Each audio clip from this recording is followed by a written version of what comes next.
Mutiny on the horizon. The Atlantic Ocean was a void of salt and shadow. Christopher stood on the deck of the Santa Maria, his eyes searching for a world that refused to appear. The horizon was swallowed by the dark, stormy night. Inside his cramped cabin, Christopher held a flickering lantern. The warm glow danced across his ancient maps, but his hands shook with anxiety.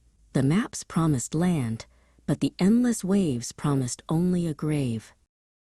Below the creaking wood of the deck, Vasco and Sancho huddled in the shadows. Their eyes were sharp with hunger and cold rage.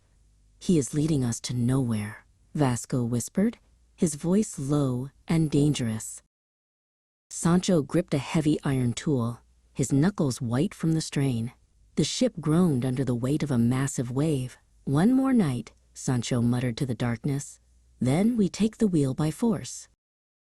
The storm finally broke in full force. Rain lashed the deck like whips of ice. Christopher stepped out into the gale, his red cape heavy with water, and his hat pulled low against the freezing wind. Vasco and Sancho emerged from the shadows of the rigging. They did not speak, but they moved like predators across the slick wood. They closed the distance toward the captain's back, their intent clear.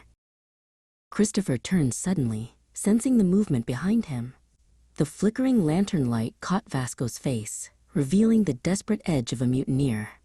The air between them was thick, with the scent of salt and betrayal. "Look at the water, Sancho!" Christopher shouted over the roar of the thunder. He pointed a trembling finger toward the churning waves.